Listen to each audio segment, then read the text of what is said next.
The fear of emptiness, darkness, and the uncertainty of total nothingness. It's the fear that something exists in this emptiness and darkness.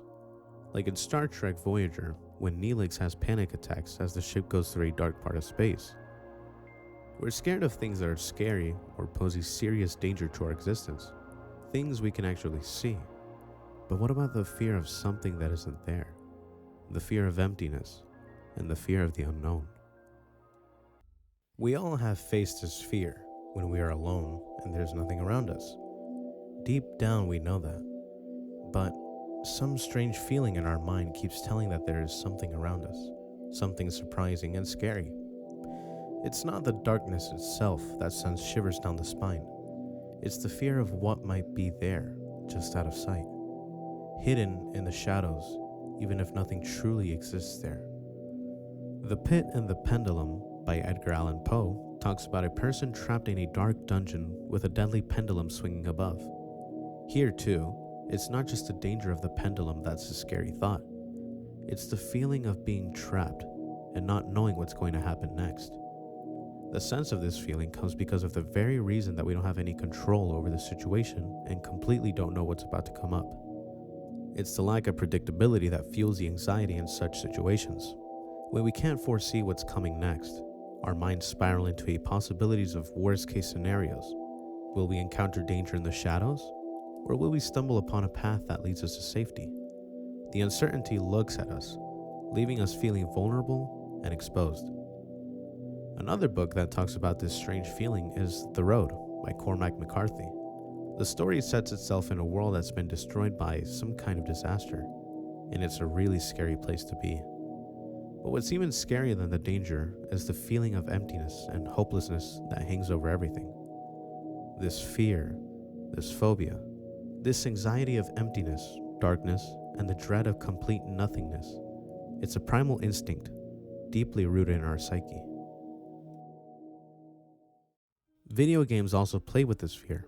In games like Amnesia: The Dark Descent, you're in a dark place, and you know something's there with you, but you can't see it, which makes it even scarier.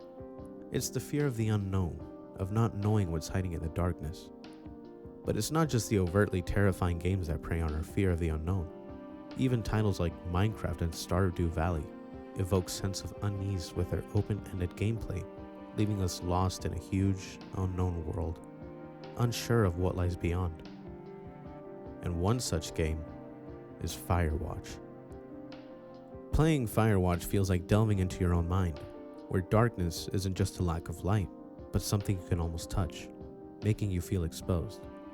As you play, you're struck by the vast emptiness that surrounds you. The haunting beauty of the landscape, rendered in stunning detail, only serves to heighten the sense of isolation and solitude. Every sound, the wind in the trees, the crackle of the radio, makes you feel closer to the fear of nothingness as you move through the silent forest. Even after years of playing the game, I still can't get the feeling of being watched in a completely isolated place out of my mind. Yet as you moved forward, drawn inexorably into the heart of the mystery, you realize that the true source of fear lies not in any external threat, but within yourself. Firewatch masterfully captures its very essence of existential dread, the fear of the unknown that stands at the edge of consciousness.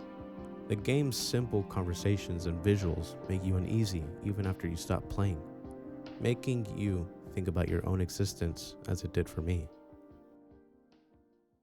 The depths of this primal fear manifests not only in books and games, but also in our everyday lives. Think about the moments where you're home alone, the house creaking and settling, the illusion of shadows dancing in the corners of your vision. You know logically that there's nothing there, but that doesn't stop the hairs on the back of your neck from standing on end. It's in these moments of solitude that our minds play tricks on us, making up scenarios of scary situations that maybe present just beyond our line of sight. We become hyper-aware of every sound, every movement, searching desperately for some rational explanation to ease our unease. Yet, as rational beings, we understand that our fear stems not from any tangible threat, but from the vast expanse of uncertainty that surrounds us.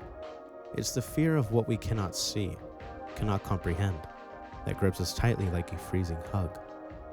In psychology, this phenomenon is often referred to as the fear of the unknown, an instinct deeply ingrained in our evolutionary history. Back in the days of our ancestors, the unknown represented potential danger, an unseen predator, a hidden threat. And though we may have evolved beyond the dangers of the wild, the fear of the unknown still stays within us, a remnant of our primitive past. Jean-Paul Sartre, in his seminal work, Being and Nothingness, explores the concept of existential freedom. According to Sartre, the fear of nothingness arises from a refusal to confront with the basic uncertainty of life. Instead of seeing emptiness and darkness as things to be afraid of, existentialists say that we should accept them as chances to find ourselves and live genuinely. But it's not just the fear of physical harm that haunts us. It's also the fear of the existential void, the vast emptiness that stretches out like an endless abyss. In the words of Lovecraft himself, the oldest and strongest emotion of mankind is fear, and the oldest and strongest kind of fear is fear of the unknown. We fear the nothingness, the void, the absence of meaning or purpose in that very situation. It's a scary feeling deep inside us, making us feel lost and unsure. In the face of this existential dread, we seek comfort in the familiar, in the warmth of human connection, the comfort of routine, the reassuring presence of the known.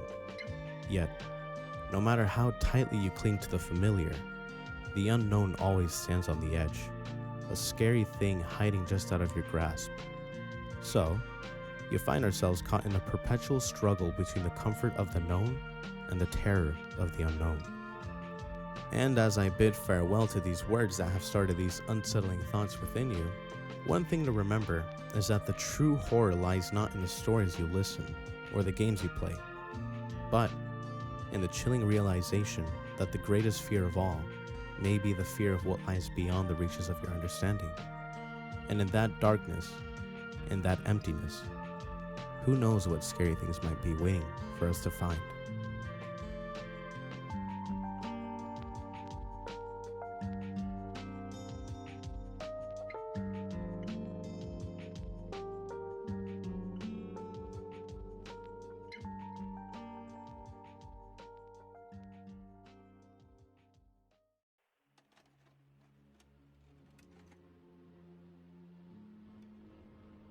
Darkness of night when I'm alone.